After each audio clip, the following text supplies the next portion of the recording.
let's go ahead and talk about the syllabus for just a little bit and some introductions. So again, here's our course shell that we just got through talking about in this video over here, and you'll see that it's already posted. You can click on that link. The video is still processing on YouTube, but it will come up here in just a few minutes. As soon as this video is complete, you'll be able to click on this one over here. But this video is about the introductions and the syllabus. Let's go ahead and click on the syllabus over here. And I usually like to talk a little bit about who I am. I know as a student that I always appreciated knowing a little bit about my professors, who they were, what their interests were, and things like that. I grew up in North Texas. I went to school in Denton. That's where I grew up. Ended up going to the University of North Texas. Got 4 degrees from there, a bachelor's in business in management, an MBA in business computer information systems, an MS in information technology, and a PhD in business computer information systems. My first year out of college, first year out after my doctorate, I taught at Bloomsburg University. That's in Bloomsburg, Pennsylvania. Did that for 1 year as a visiting professorship. The following year, I took a tenure track position at Eastern New Mexico University, which is essentially West Texas. Spent a year there, and when the opportunity came up to move back a little closer to home, I jumped at it. So I've been here about 3 or 4 years now, and I've really enjoyed my time, really enjoy what I do. I'm married to my best friend. She and I met when we were in junior high. We actually caught back up through Facebook a few years ago and got married about 3 or 4 years ago, 3.5 years ago. Between us, we've got a total of 4 kids. She's got 2 and I've got 2. Our 2 oldest are in college and our 2 youngest are in high school. So that's kind of the rundown on me. As far as the class itself, we already talked about the course shell. Hopefully you've had a chance, or you will have a chance, to kind of play around with that and figure out exactly where everything is. The syllabus is the other half of this introductory part. So this is IT project management, and here's the syllabus. The top part there, CIS 551, our communication stuff, how to contact me and all that kind of stuff is all right in there. We don't really have, it's not a face-to-face class, it's an online class, so there's no place to meet, no time to meet or anything like that. You can, my office is posted there and my phone number is posted there, but really the very best way to get a hold of me, especially during the summertime, is via email. If it's course related, send it to me within Blackboard. If it's not course related, send it to me to my regular email address, H.Schuessler@tarleton.edu. The textbook is posted right there. You can take a look at that. And there's the ISBN. You can order it directly from the publisher if you would like. Get it on Amazon, order it through the bookstore. Probably get it quicker online, or get it cheaper online. Sort of depends on just how late you wait to get your book. It's been out for a little bit now. I don't have the year there, but I think it's 2012. So there should be plenty of used copies. Here's a link to that simulation site that I discussed in the Blackboard shell. And yours is going to obviously look a little bit different, but here's kind of everything that you have access to. And let's see.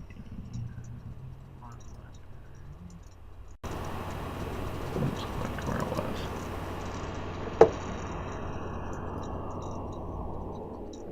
Looks like it's $12.50. Yeah, I mentioned in the other video I thought it was like $8 or $9. It's like $12.50, so it's not too bad, but it is there. And you kind of read about that and play through, make decisions based on what you need to each week. The course description is there. There is a prerequisite for the class, but you don't have to worry about that. That's not a class. It's actually a class that's being removed from the catalog. So just keep that in mind. You don't have to worry about, you don't have to have any real prior experience. This is really kind of meant to be an introduction to project management. If it's a course-related question, please send everything to me within the Blackboard shell. Send those messages to me. That everything's archived that way within the course. So that's kind of the idea behind that.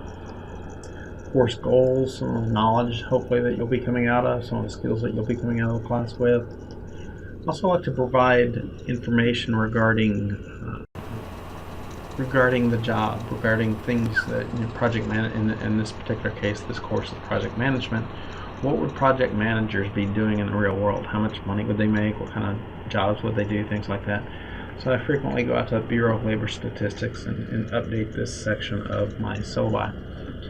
For project management specifically, these are the numbers that I pulled, the most recent data from 2012.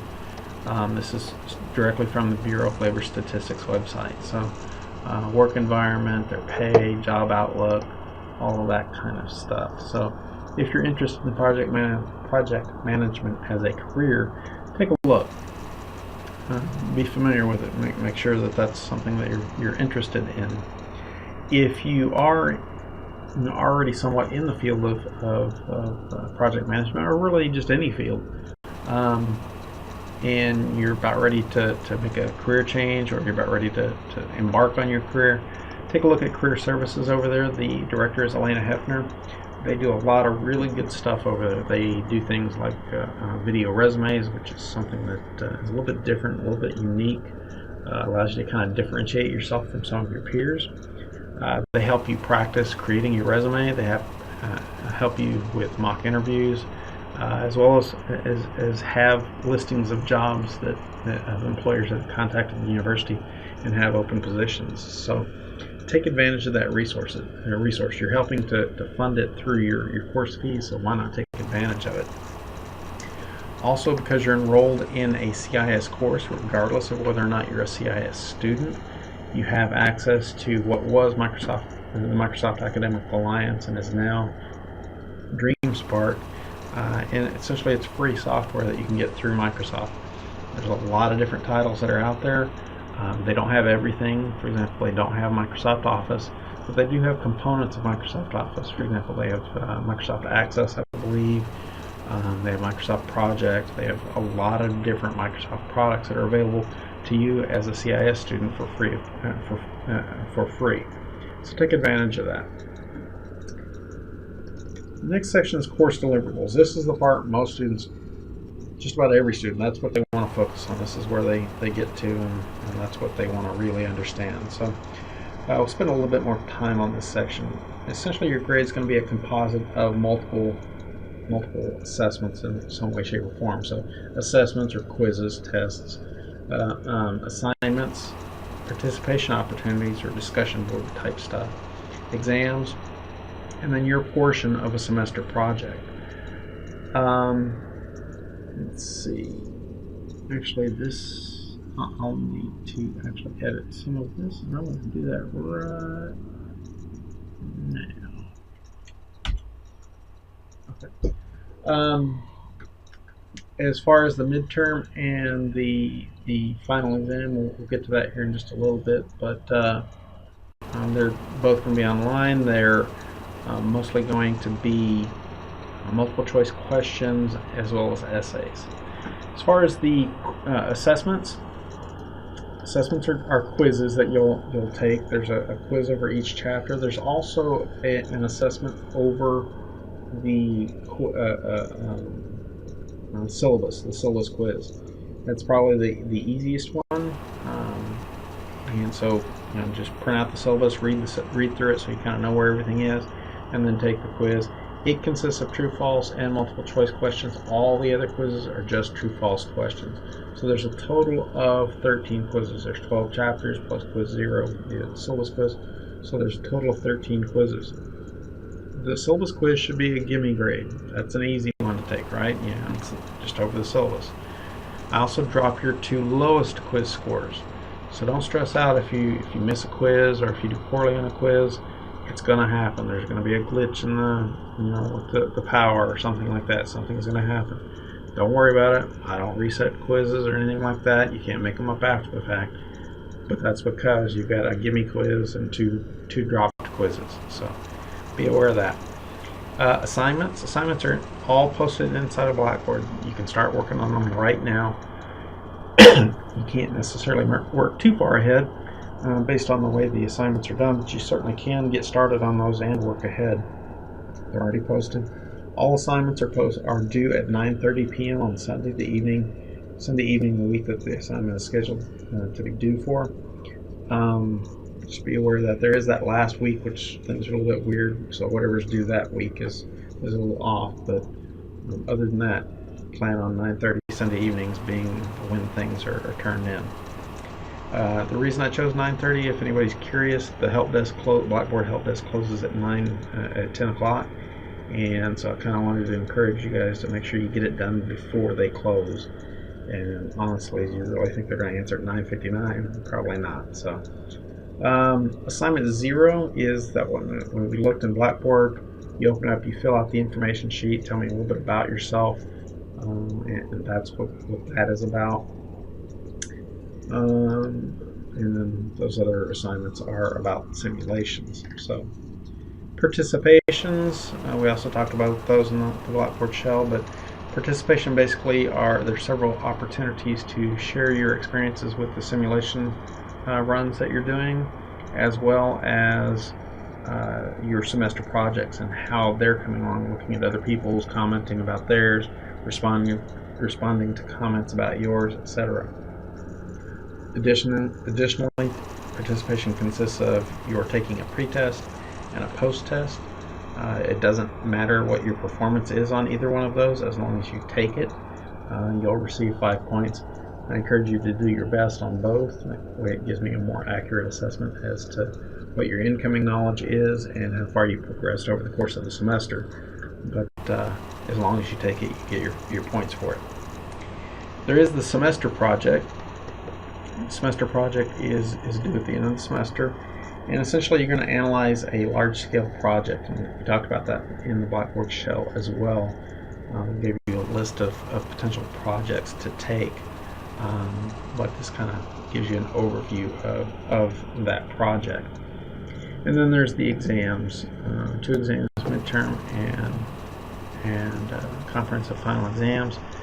The content for the exam is going to come from the text itself, but the simulations, you're practicing with the Microsoft Project software. Actually, I'll probably replace this with the simulation stuff here.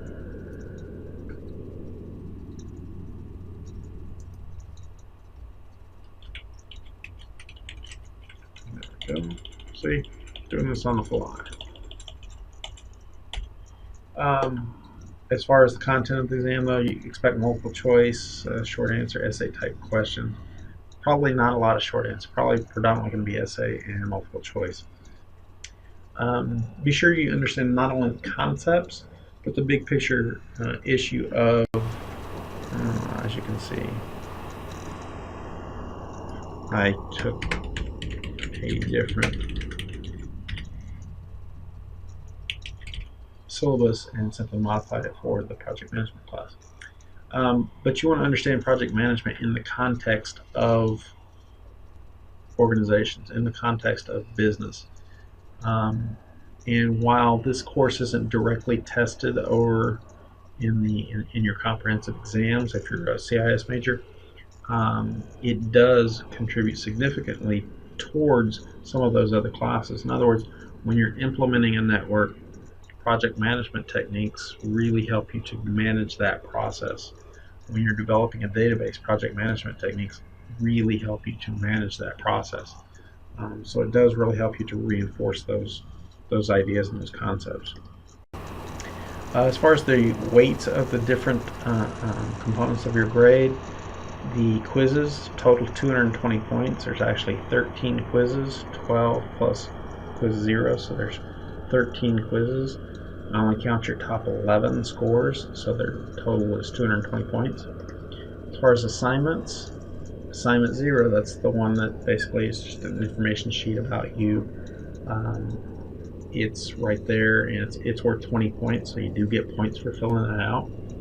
The simulations, assignments 1, 2, and 3, are worth 200, 200, and 200 respectively. So total assignments are worth 620. That's where that one falls out. The participation totals 100 points, so the pretest and post-test are each 5 points, and all the other posts that you'll need to make are worth 15 points each.